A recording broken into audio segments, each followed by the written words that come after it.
Bonjour ou bonsoir à tous, vous qui regardez les vidéos, que ce soit le jour ou la nuit. Ici DVD Pro Catch. Bon, à la base, cette vidéo n'était pas prévue, mais vu comment j'avais pas vu le temps passer et encore moins les calendriers de celui-ci, alors qu'on est en pleine approche de Backlash en France, même si c'est pas prévu, je vais quand même le faire tout de même. Vu comment je vais parler d'un show PPV, bien sûr, évidemment, de la TNA, nommé Under Siege, qui veut dire assiégé. Et voilà, à la base c'était pas prévu, mais vu comment j'ai vu ça tourner et que c'est un PPV à la fois, je me dis que je vais quand même le faire. Je sais pas si j'aurai le temps demain de la sortir. De toute façon, que ce soit celui-ci ou l'autre, je ne sais pas. Honnêtement, je ne sais pas, je ne promets rien, mais je pourrais tout de même essayer. Mais avant de parler du show Under Siege, je tenais à faire une petite mention spéciale de ce qui s'est passé lors de WWE du côté de SmackDown en France, du côté de Lyon, et que bien sûr je l'ai vu ça en direct et que j'étais pas présent sur place, mais j'ai vu ça en direct à la télévision. Et ben quel public de dingue! Quel public de dingue pour nos amis français.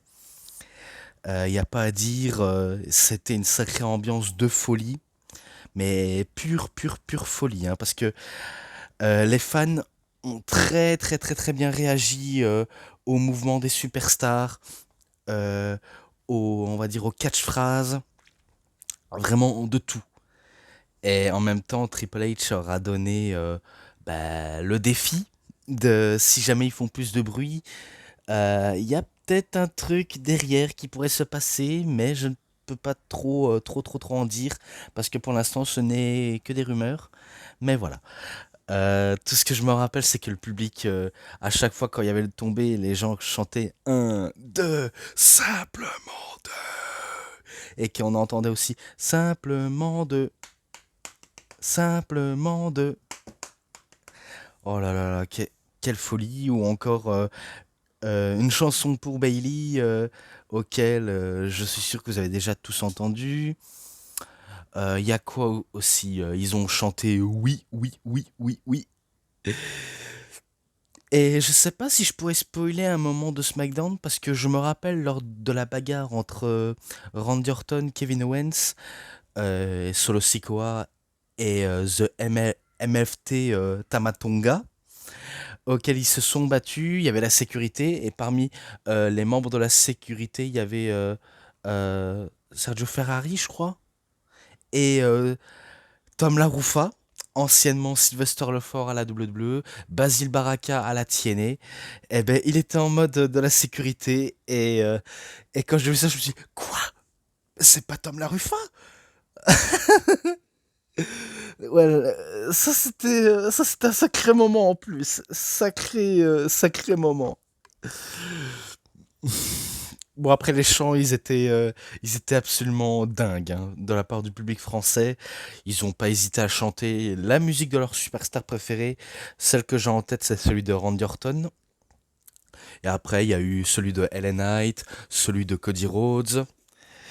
Et pendant la promo entre Cody Rhodes et AJ Styles, eh ben, quand AJ Styles a sorti le mot The Phenomenal, pour prouver à quel point à Cody Rhodes qu'il sera toujours le phénoménal par rapport à Cody Rhodes, eh ben les gens ils ont commencé à chanter il est vraiment phénoménal la la la la la la la la la la la la la la la la la la la. Ah, c'était dingue, c'était vraiment dingue ce SmackDown. Et après il y avait d'autres matchs mais qui sont pas on va dire télévisés. Comme quoi on aurait possiblement un nouveau PLI, PLE bien sûr pour PPV pour la WWE. Est-ce que ça peut être dans quelques mois? Est-ce que ça peut être dans un an? Je ne sais pas.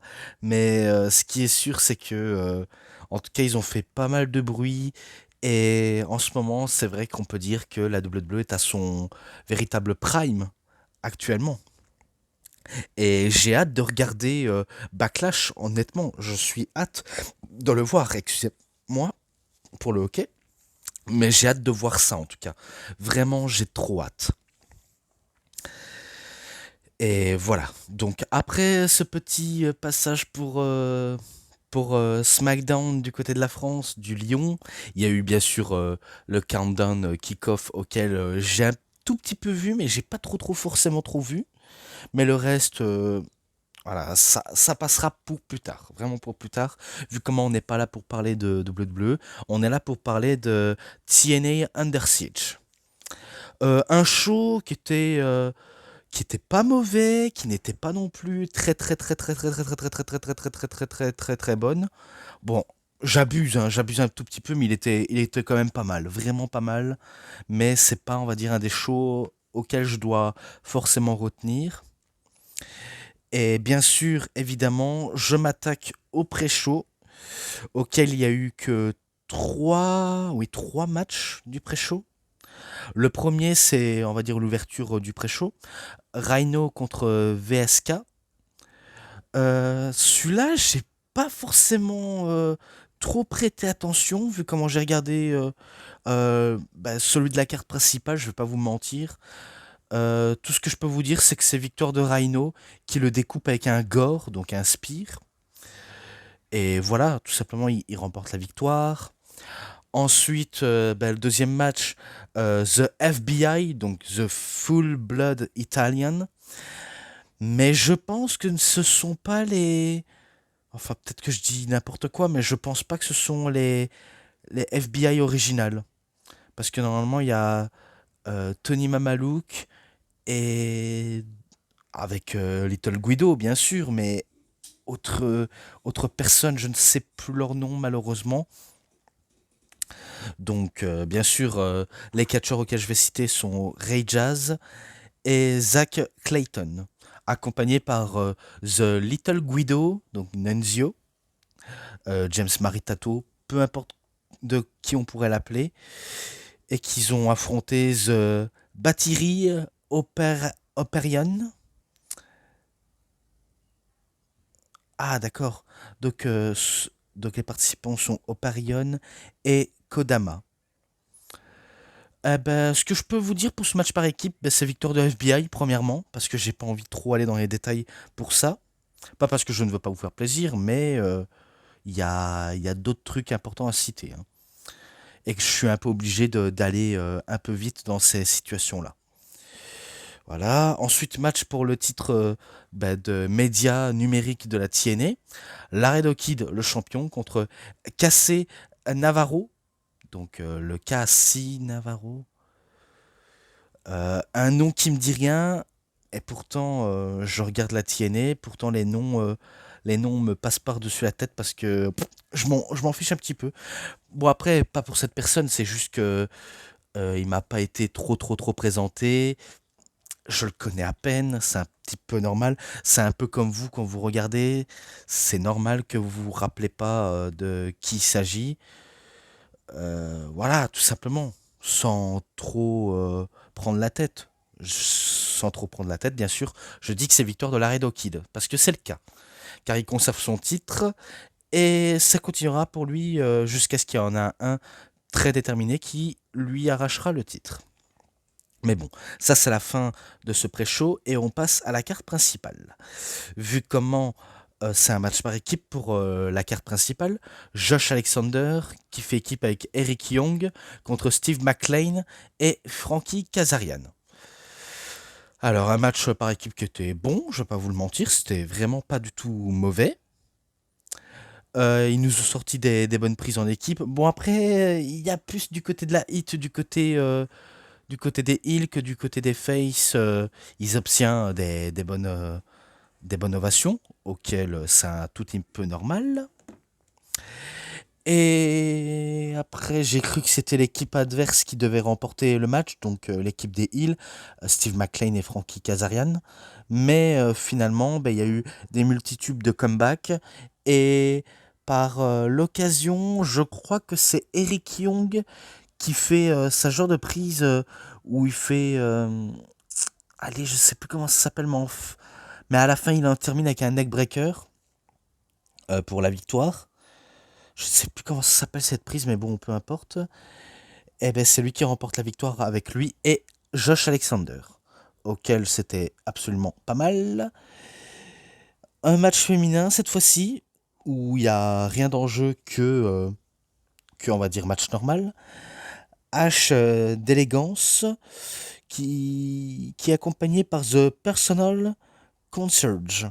Donc, le concierge spécial, c'est un peu l'équivalent d'un majordome, d'un d'un valet, entre guillemets, qu'elle affronte Jessica Havoc, ou Havoc tout simplement, accompagnée par Rosemary, donc l'équipe de Decay. Moi je disais Dosei, mais non c'est Decay.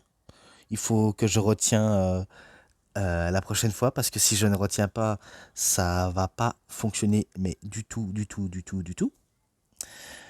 Match auquel je me suis dit, ouais, sympa de voir Dana Brooke lutter à la TNA, mais je suis pas convaincu en fait.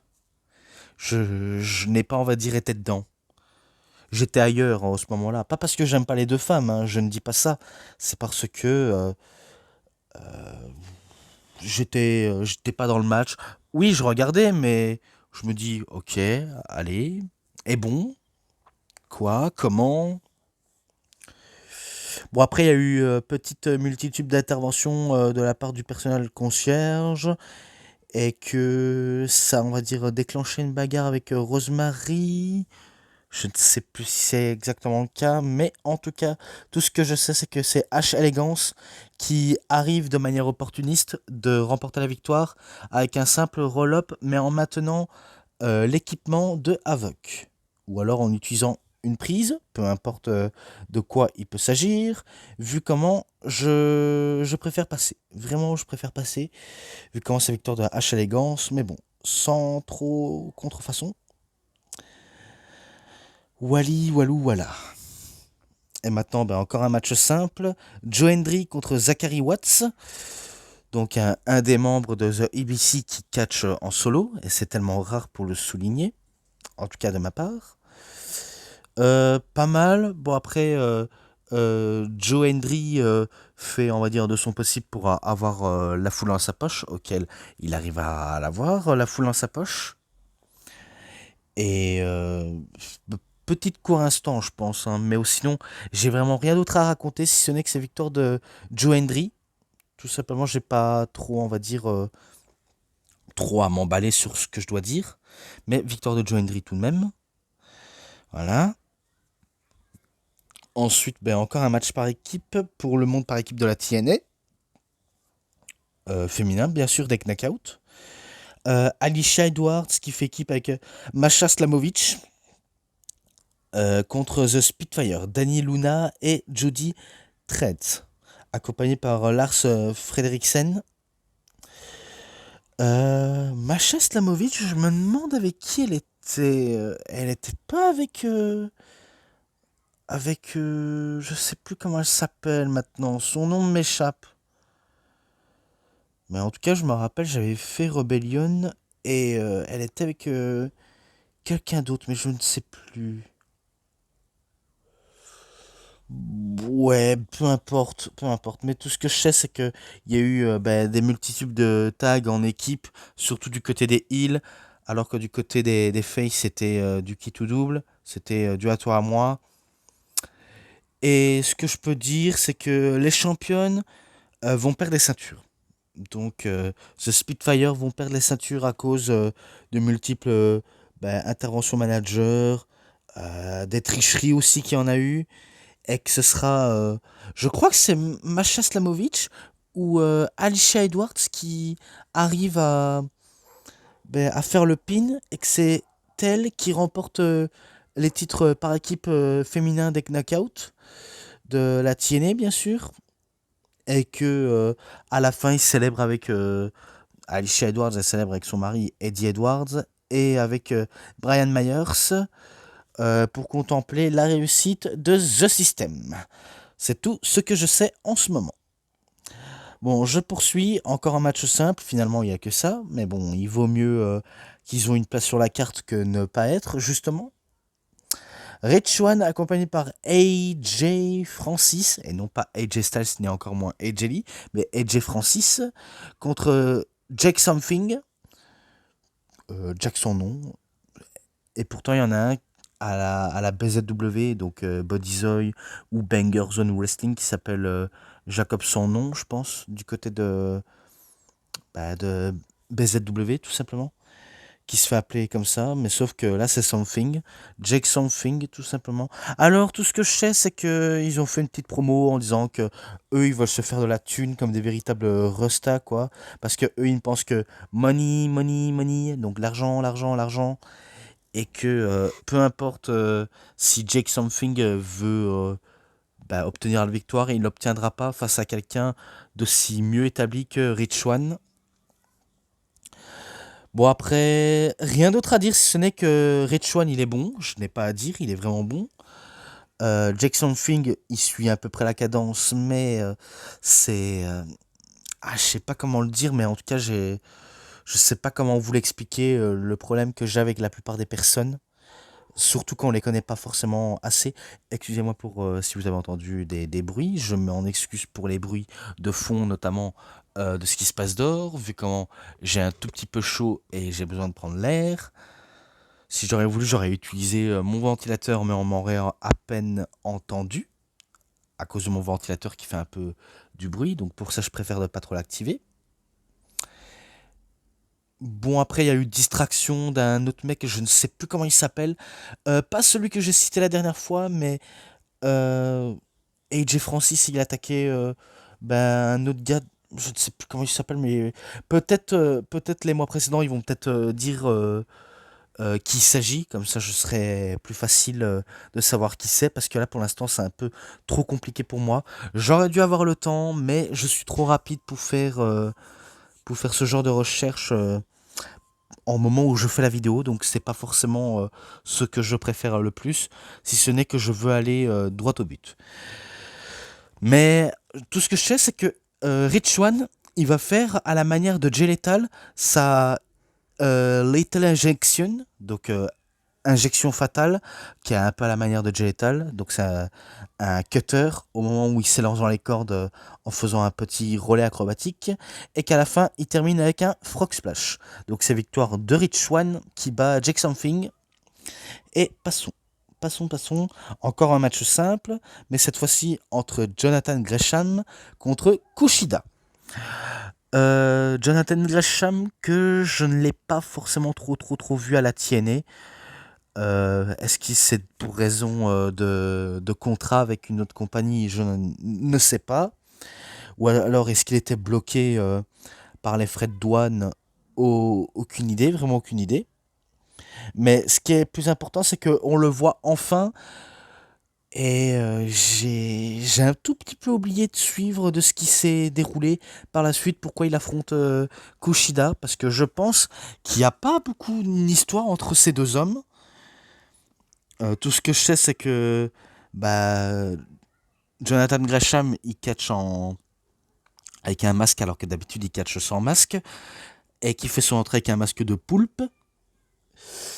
Et tout ce que je me rappelle au début, c'est que ça s'enchaînait avec du chain wrestling, ça s'enchaînait, mais au moment, on dirait qu'il il tousse comme si quelque chose n'allait pas en fait. Je sais pas si c'était prévu ou alors tout simplement c'était imprévu ou alors il faisait exprès, je n'en ai aucune idée.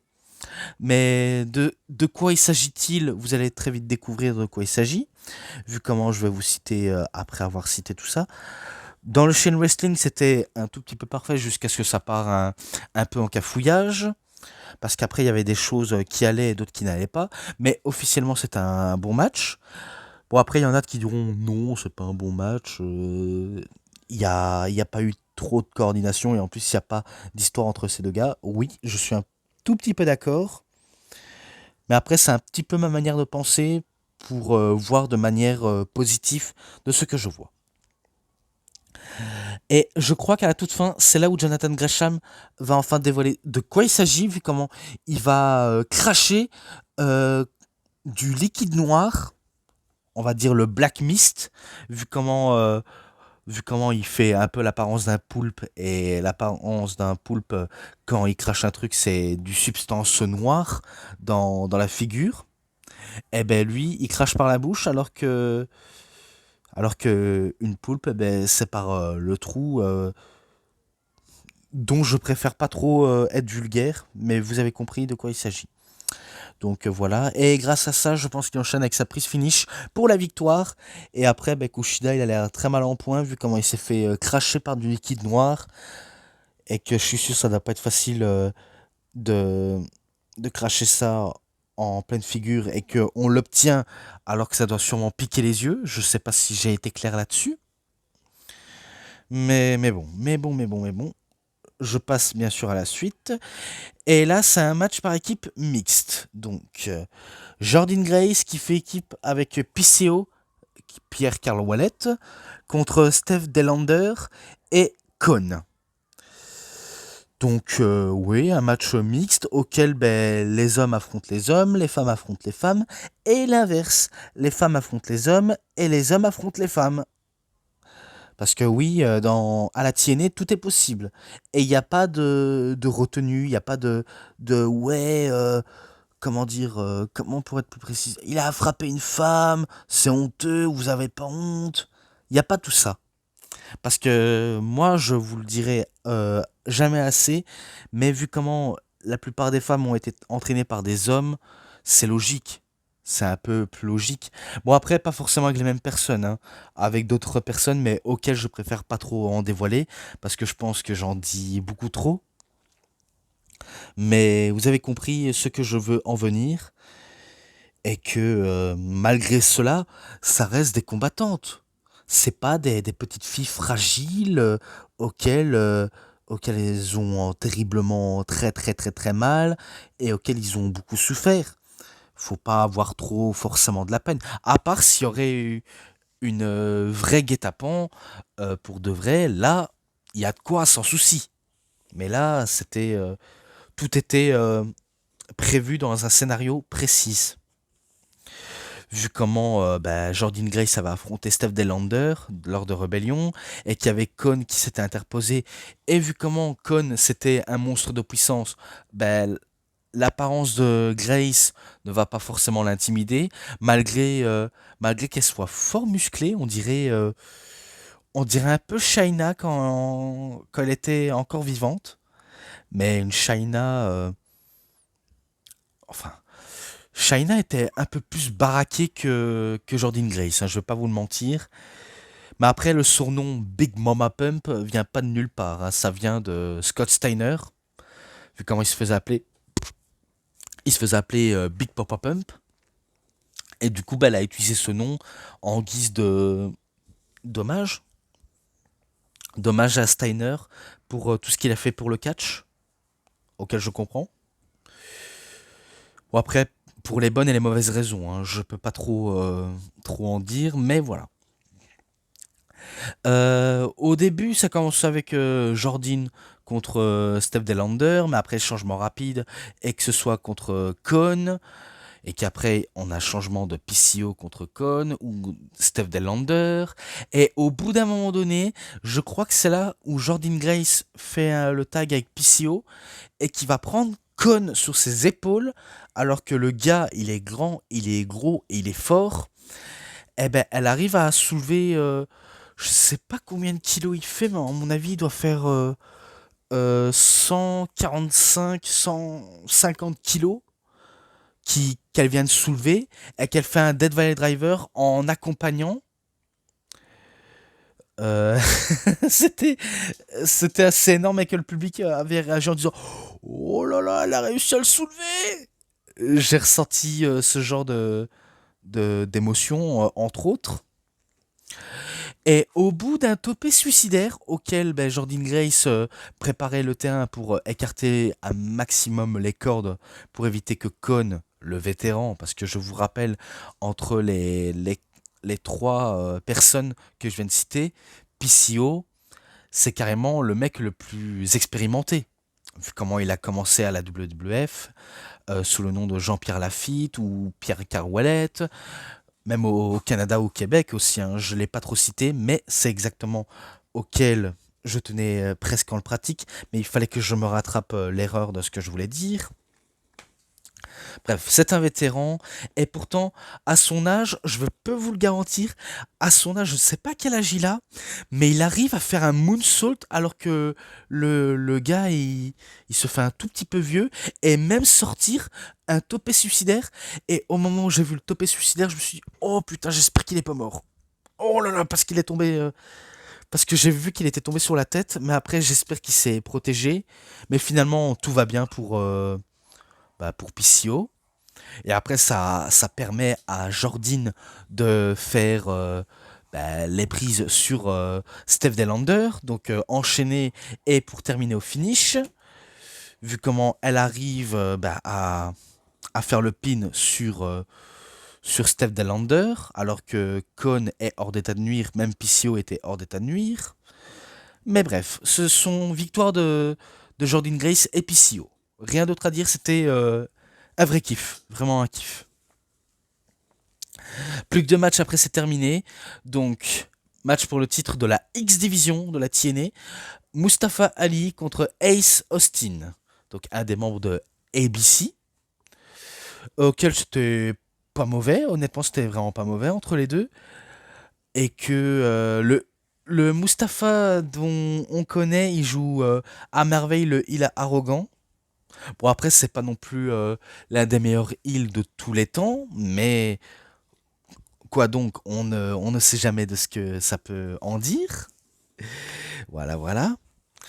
Et c'était vraiment pas mal, rien d'autre à dire.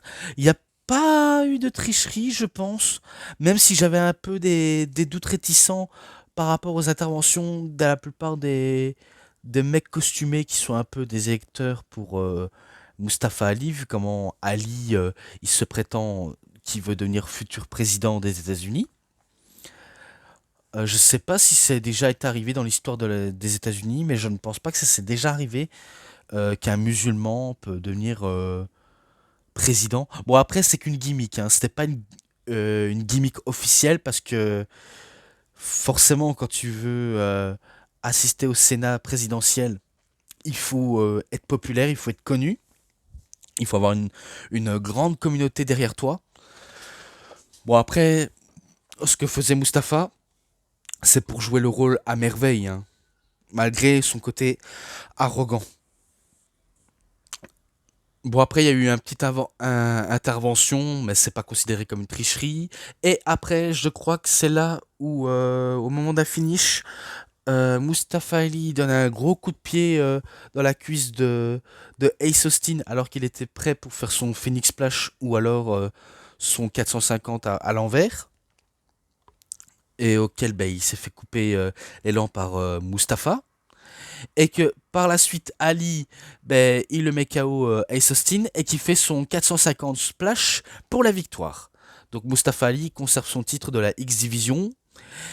Et rien d'autre à dire si ce n'est que c'était un bon match. Bon après je sais pas s'il y en a qui vont l'aimer ou détester, ça dépend de vos goûts honnêtement. Et maintenant je passe au main event, vraiment je passe au main event. The System, donc équipe de Moose, Brian Myers et Eddie Edwards, toujours accompagné par Alicia Edwards, contre Matt Hardy et The Speedball Mountain. Donc Speedball Mike Bailey et l'un des membres de Musash Mountain, Trent Seven. Alors normalement ça devait être Nick Nemeth qui devait faire équipe avec Matt Hardy et Brian Nemeth, qui est le frère de Dolph Ziggler, qui devait faire équipe avec contre The System, mais il a fallu que The System agresse violemment Dolph Ziggler pour qu'il soit blessé dans le kayfabe. Je tenais à mettre en pratique le kayfabe. Et du coup, vu comment Matt Hardy n'a pas forcément de partenaire, il a choisi The Speedball Mountain. Voilà. Et en plus, ils étaient en mode broken. On sait que Matt Hardy c'est The Broken, mais Mike Bailey et Trent Seven, c'était que pour l'accompagner dans l'entrée, quoi, en s'habillant exactement comme lui, vu comment ils sont totalement broken, vu comment Matardi veulent faire de eux des broken alliés, donc des alliés brisés, de tout ce qui est brisé, et qui veulent supprimer leurs adversaires, donc les delete, delete, delete, qui s'enchaînaient. Dans le match, je sais qu'il y a eu des changements basiques de heal, changements rapides, on agresse le face, on veut encourager le face pour qu'il va faire le relais, mais à chaque fois on nous coupe l'espoir d'empêcher que ça arrive. Forcément, il y a de quoi comprendre. Après, il y a eu des tas de prises auxquelles ça c'est long à expliquer. Je me rappelle, celle la plus marquante, c'est quand Mousse a tenté un springboard et qu'il a très bien sauté haut, que Matardi, il fait un genre de cutter, Diamond Cutter, ou RKO si vous préférez, qui arrive dans les airs, donc il a sorti un Diamond Cutter de nulle part. D'autres qui diront le RKO qui sort de nulle part, mais il faut l'avouer que pour les plus anciens, on dise Diamond Cutter. Donc il sort Diamond Cutter de nulle part, ensuite il sort des objets, et pourtant, je crois que l'arbitre était KO, mais je pense qu'il a perdu le contrôle du match. Parce qu'au bout d'un moment dans le match, ils sortent une table, et forcément Matardi fait une descente à la cuisse sur... je sais pas si c'est Mousse, Eddie Edwards ou Brian Myers, mais en tout cas, il a fait cette descente à la cuisse. Attendez, attendez, j'ai un petit doute. Non, c'était bien sur Mousse, je me suis pas trompé. Tandis que dans les Speedboat Mountain, ça continue entre Eddie Edwards et Brian Myers, ça continue, ça continue, ça continue. Mais au bout d'un moment donné, je pense que les Speedball Mountain ont fait une terrible erreur en essayant d'en faire un peu trop dans le match, vu comment eux, qui sont les heals, donc les membres de ce système, ils vont agir en tant que heal pour, pour mettre hors d'état de nuire un des adversaires d'adverse, bien sûr. Et que finalement, je pense que c'est Eddie Edwards ou Brian Myers qui fait le tomber sur l'un des deux, donc soit Mike Bailey ou Trent Seven. Un des deux, en tout cas un des deux, c'est tout ce que je sais. Donc voilà, tout pour vous dire, c'est The System qui clôture le show de Under Siege de ACG. Et que c'est, on va dire, entre autres, leur show qui contrôle. Donc victoire de eux, de Moose, de Brian Myers et de Eddie Edwards. Je crois que c'est tout pour en dire. Parce qu'après, il n'y a rien d'autre à dire sur le show, si ce n'est que c'était pas mal. Même si c'était pas forcément trop exceptionnel, mais pas mal tout de même, faut pas déconner. Et si ça vous dit, je peux faire une petite mention spéciale d'un truc assez spécial. J'espère que vous allez être étonnés. En tout cas, si c'est le cas, vous deviez, parce que je vous réserve un truc qui arrive dès maintenant. D'abord, je coupe en attendant la vidéo et ensuite on y va. Donc à tout de suite. Donc voilà, vu comment le truc n'était pas prévu, mais vu comment je voulais le faire pour le plaisir avant que j'arrête cette vidéo sur le PPV de la TNA, il faut savoir, c'est que je vais vous montrer un truc qui va peut-être vous étonner, mais il faut que je sois un tout petit peu méthodique, vu comment j'ai reçu des trucs auxquels ça m'a un peu coûté un tout petit prix, d'autres pas du tout, mais vous allez vite comprendre, vu comment j'ai pas trop fait des achats de DVD de catch en ce moment, à part des trucs que je voulais. Donc pour ça, je décide de commencer avec les plus petits. Donc attention, attendez.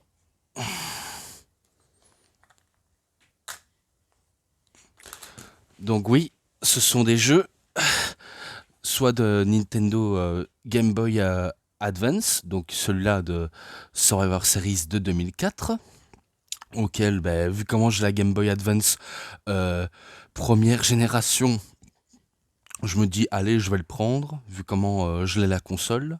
Donc voilà, vraiment pas mal. Ensuite, The Road to the WrestleMania 18. Bien sûr sur Nintendo Game Boy Advance, auquel je voulais, vu comment j'ai le WrestleMania 18 en GameCube et que maintenant je l'ai en Advance, c'est vraiment pas mal.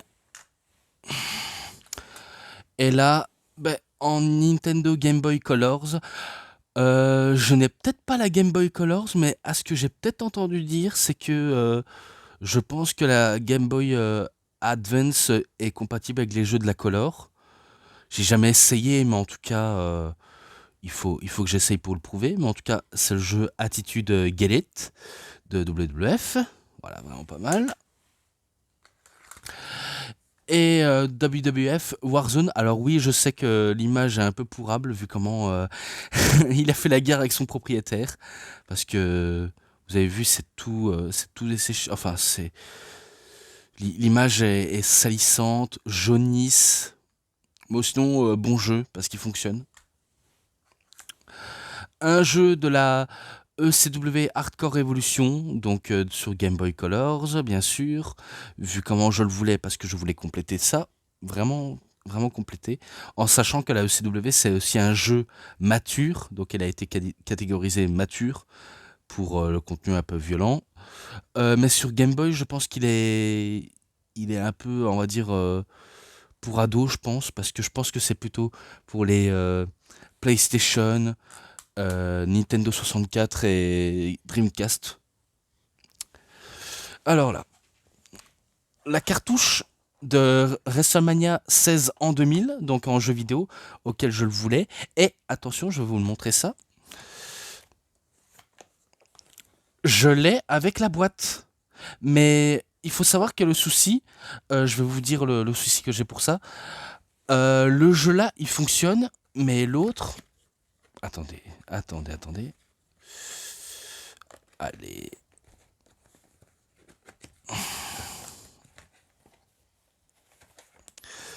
Voilà, en fait j'ai celui-là à la base.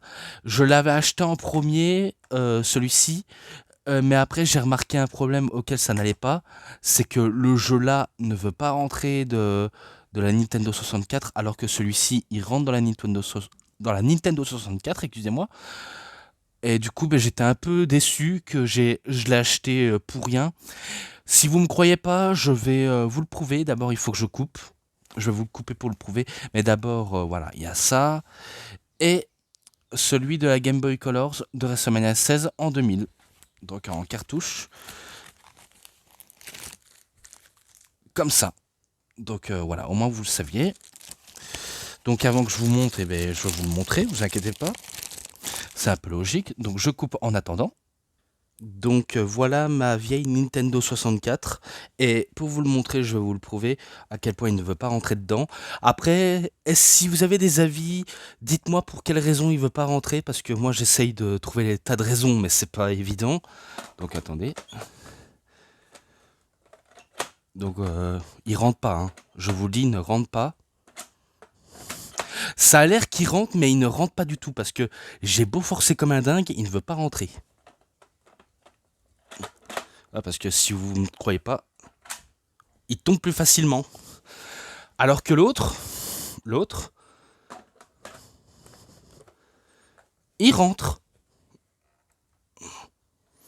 Donc, vous voyez, il y a un truc qui est pas normal. Donc, si vous avez des questions à propos de ça, n'hésitez pas à m'en dire, ça m'intéresserait. Pour les amateurs de la 64, ça m'intéresserait. Mais en tout cas, j'étais un peu déçu. Mais celui-là, je vais pas le vendre, mais je vais l'utiliser comme accessoire pour la boîte. Voilà, tout simplement. Et aussi, il y a pas que ça, parce que j'ai aussi le même problème avec ce jeu-là de WCW Backstage Assault, donc de la WCW. J'ignorais qu'il existait en 64 et aussi le WCW Monday Nitro, qu'il existait en Nintendo 64, auquel je savais pas que ça existait, mais en tout cas, j'aimerais bien l'avoir. En tout cas, je voudrais bien, mais c'est pas tout à fait évident. Et pareil, celui-là non plus ne veut pas rentrer. Allez, il veut pas rentrer du tout. Donc ce jeu-là, et si jamais je fais ça, celui-là non plus, il veut pas rentrer. Parce que c'est une véritable saloperie quand ils ne veulent pas rentrer. Donc voilà. Je poursuis bien sûr. WWF Warzone. Et aussi la cartouche de Hardcore Evolution de ECW, excusez-moi, qui a fait la guerre avec son propriétaire, mais ceux-là, ils savent rentrer. Et ça, c'est très positif pour moi, en tout cas. Donc après ça, ben, je poursuis encore. Les 4 jeux de la Sega Dreamcast. Donc Hardcore Evolution de la ECW, classé mature, Parental Advisory Explicit Content. Voilà. Et pourtant, j'ai pas la Dreamcast, mais j'aimerais bien l'avoir. C'est tout ce que je sais, j'aimerais bien l'avoir. Et Anarchy Rules de CW. Ben, peut-être qu'un jour, si jamais je l'aurai, ben, je le testerai. Mais en tout cas, j'ai vraiment hâte de l'avoir, en tout cas. Mais d'abord, il faut que je mette des sous de côté. Parce que pour l'instant, il faut que je négocie avec la plupart des vendeurs, bien sûr. WrestleMania The Arkham Games. Ça, c'était le tout premier jeu de la PlayStation à l'époque et auquel je le voulais. Il y a aussi In Your House, mais il n'est pas facile à trouver, alors que je voudrais l'avoir, celui-là. Pas évident à trouver. Mais en tout cas, voilà, si un jour je l'ai, je vous le montrerai en personne. Mais en tout cas, le jeu, c'est un jeu d'arcade, mais il n'est pas, on va dire, facile, mais il n'est pas difficile non plus. C'est tout ce que je peux vous dire. Et ensuite, ben, Attitude Get It de WWF. Et le dernier jeu de la Dreamcast, Royal Rumble. Tout simplement, Royal Rumble. J'en ai pas terminé là, vu comment... Oh là là, il est tombé. J'ai un DVD sur Stone Cold Steve Austin, donc The Best of Stone Cold Steve Austin, Austin 316. Voilà, donc je le voulais pour compléter les DVD de Steve Austin. Je crois que j'ai le tout dernier. Si j'ai pas le tout dernier, je ferai des recherches. En tout cas, je ferai des recherches. Ne vous en faites pas là-dessus. Voilà. Et le dernier qui est, on va dire, le bouquet final. Bon, après, c'est pas, on va dire, forcément trop le dernier, vu comment il y a d'autres trucs auxquels je vous montrerai, si je le vois en vidéo. Oui, mes amis, l'anthologie du Royal Rumble de 1988 à 2007. Ça s'est arrêté en 2007 au moment ils voulaient compléter les Royal Rumble, un peu comme ils ont fait avec le WrestleMania Anthology, le SummerSlam Anthology et Survivor Series d'anthologie aussi, que je ne possède pas. WrestleMania Anthology et Survivor Series en 2 coffrets anthologie, je ne les possède pas, mais que je voudrais les posséder. Donc bien sûr,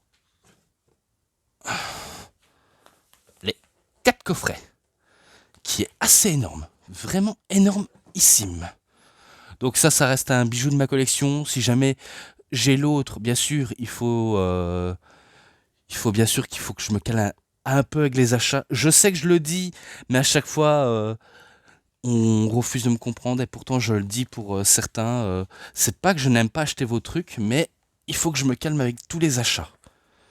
Voilà. Et avant qu'on termine, je vous montre allez, les jeux, vu quand je me fais plaisir de jouer à la console, aux jeux vidéo. Donc ça vaut vraiment la peine d'en citer. Donc voilà tout. Là on a RD Gerdy, donc un jeu de la PS2. Duke Nukem Forever, auquel je voulais essayer, et que j'ai essayé d'ailleurs. Call of Duty 4 Modern Warfare, donc le tout premier Modern Warfare qui fonctionnait terriblement bien. Il n'y a rien à dire là-dessus. Star Wars Battlefront 2 de EA, donc Electronic Arts, auquel je voulais aussi le posséder. Un jeu de GTA 3 sur la toute première génération de Xbox. Donc voilà. Et j'ai aussi celui en One, vu comment je le possède en PS4, en Nintendo Switch et sur la Xbox One, qui passe aussi avec la série X. Vraiment bon, vraiment bon. Les Assassin's Creed, donc le premier, le deuxième. Et d'ailleurs, pour revenir au jeu de CW, je vous l'ai peut-être pas dit, mais normalement, à l'origine, Rockstar Games voulait édité le jeu ECW Hardcore Evolution, vu comment il était classifié mature, mais en interne, ça n'a pas trop, on va dire, eu l'effet escompté, pour des raisons auxquelles je ne connais pas plus, mais ça aurait été énorme. Rockstar Games, les créateurs de GTA, de Max Payne, de Bully, de Manhunt, à faire sur un... Je sais pas comment vous le dire, mais ça serait énorme s'il l'aurait fait, mais là pour l'instant, on le saura pas. On le saura jamais. Assassin's Creed Brotherhoods, donc je vais vous montrer le 1, le 2 et maintenant le Brotherhoods. Et révélation que je possède en PS3. De toute façon, les Assassin's Creed, je les possède en PS3. Pas toutes, hein, parce qu'il y en a qui m'en manquent, mais je les retrouverai s'il le faut. The Ezio Collection en Nintendo Switch, je pense qu'il me manque en One et Series X. Peut-être que si jamais je le trouve, je le compléterai. Parce que oui, je suis un malade, je suis un collectionneur des jeux vidéo. Et je l'assume complètement. Le 3 et le Syndicate de Assassin's Creed. Ensuite, un jeu qui parle de comment la Seconde Guerre mondiale, des Allemands ont gagné la bataille pour diriger le monde, entre autres. Donc Wolfenstein 2, je n'ai pas le premier, mais je pourrais peut-être le trouver, mais je ne sais pas. Mais en tout cas, ça parle de Seconde Guerre mondiale, auquel on doit tuer les nazis, qui sont très dangereux, ça je vous le dis, je vous fais pas de dessin. Mais bon, j'imagine qu'il est très bon, parce que je ne l'ai pas encore testé. En même temps, avec le manque de temps, il y a de quoi aussi. Vraiment, il y a de quoi. Ensuite, plus que 2, et après c'est terminé, et je clôture là-dessus. The Shadow of the Tomb Raider Definitive Edition, pardonnez-moi, qui a eu de 100 récompenses. En tout cas, c'est énorme. Il a l'air vraiment bon. Je voudrais le tester, mais en tout cas, énorme, vraiment énorme, parce que 100 récompenses, c'est pas donné à tout le monde. Et enfin, pour terminer, le Tekken 8, vu comment j'en avais parlé à propos de ce jeu. Je le testerai quand j'aurai le temps. De toute façon, la plupart des jeux auxquels je les testerai pour les finir. Mais en tout cas, énorme, avec Jim Kazama et Kazuya Mishima. Vraiment, vraiment très bon. En plus, c'est un des seuls jeux de combat auxquels j'adore. Un peu comme Street Fighter, Mortal Kombat, Injustice, Soul Calibur, Smash Bros. Et j'en passe, vraiment j'en passe. Donc c'est tout pour les petits achats que j'ai faits. D'autres qui m'ont pas vraiment coûté cher, à part le coffret qui m'a quand même coûté 300 balles, parce que il faut savoir c'est que le vendeur, je l'ai laissé en plan pendant des mois et des mois, au profit de d'autres vendeurs, auxquels j'ai dû le faire pour pas le faire trop attendre, le pauvre. Parce que je l'ai fait attendre des mois, j'ai pas envie de le faire des faux espoirs. Et voilà quoi, je le voulais pour le faire plaisir. Et pour ce qui est de Fabi, avec les chiffres, désolé si je retiens pas tout en tête, mon cher Fabrice, mais c'est pas que je te fais passer à côté, mais c'est juste que on m'avait fait des propositions et auxquelles je devais, on va dire, accomplir ma part du marché. Parce que si je le fais pas, je suis malhonnête. Bon, sinon, je ne t'oublie pas. Et vu comment mes stockages de CD commencent à se remplir, au bout d'un moment, je crois qu'il faut que je m'arrête un tout petit peu au niveau des achats. Il faut que je me calme et que il faut que je m'arrête ici parce que je n'aurai bientôt plus de place et c'est pour ça.